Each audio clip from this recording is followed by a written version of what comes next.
ശ്രീ ജയചന്ദ്രൻ, ഈ വിഷയത്തിൽ ഇപ്പോൾ റോണി കോൺഗ്രസ് പ്രതിനിധി പറഞ്ഞു നിർത്തിയിടത്ത് നിന്ന്, അതായത് നിയമസഭയോടുള്ള ഒരു അനാദരവിൻ്റെ പ്രശ്നം ഇന്നത്തെ ഈ സമീപനങ്ങളിലുണ്ട് എന്നുള്ളതാണ്. അത് ഗൗരവമുള്ള ഒരു വിഷയമായി തന്നെ പരിഗണിക്കേണ്ടതാണോ?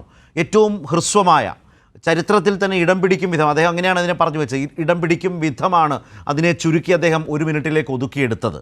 അദ്ദേഹത്തിൻ്റെ ഉത്തരവാദിത്തം നിറവേറ്റുക എന്നതിനപ്പുറത്തേക്ക് ഒരു താല്പര്യവും ആ നിയമസഭയോടോ ആ നിയമസഭാ സാമാജികരോടോ ഇല്ല എന്ന നിലയിൽ തന്നെയാണ് അദ്ദേഹത്തിൻ്റെ പെരുമാറ്റം ഉണ്ടായിട്ടുള്ളത്. വ്യക്തിപരമായി ഈ കാലയളവിലൊക്കെ ആരിഫ് മുഹമ്മദ് ഖാൻ എന്ന ഗവർണർ പെരുമാറുന്ന രീതിയെക്കുറിച്ച് ശ്രീ ചിത്തരഞ്ജനും സംസാരിക്കുകയുണ്ടായി.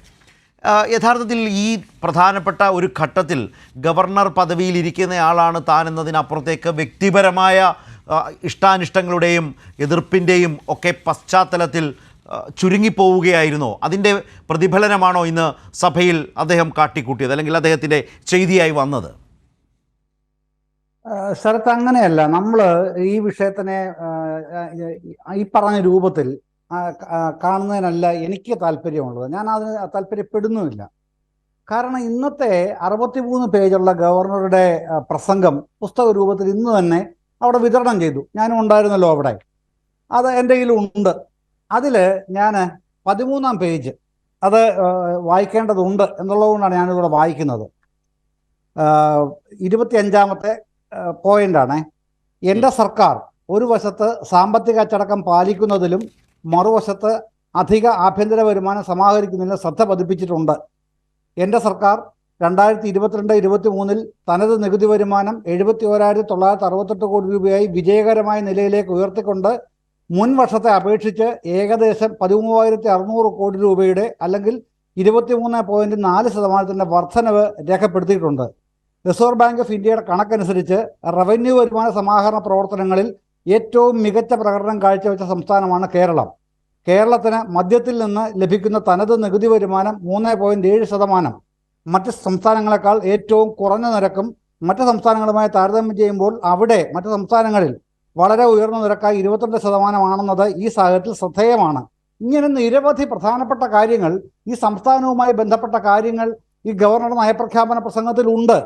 അദ്ദേഹം 1 മിനിറ്റ് വായിച്ചോ 1 സെക്കൻഡ് വായിച്ചോ എന്നുള്ളതല്ല ഇവിടുത്തെ പ്രധാനപ്പെട്ട പ്രശ്നം.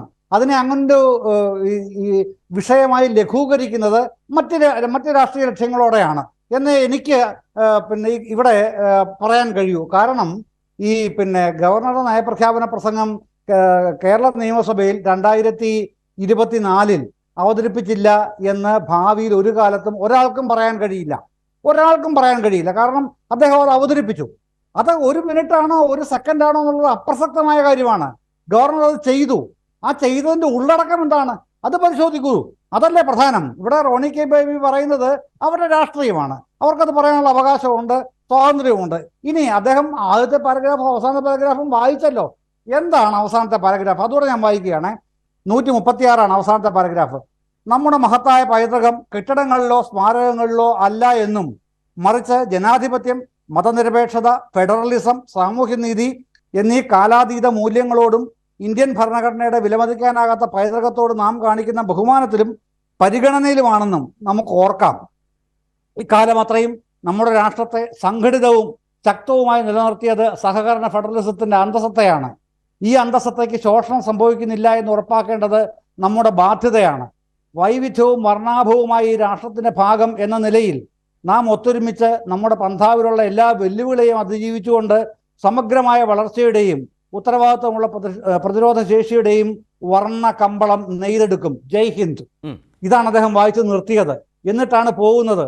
എന്നിട്ടാണ് ഇവിടെ റോണി കെ ബേബി ഉള്ളവർ പറയുന്നത് നിയമസഭയെ അവഹേളിച്ചു, കേരളത്തെ അവഹേളിച്ചു. അങ്ങനെയൊക്കെ രാഷ്ട്രീയമായി വിലയിരുത്താൻ അദ്ദേഹത്തിന് അവകാശം ഞാൻ ചോദ്യം ചെയ്യാൻ വരുന്നില്ല.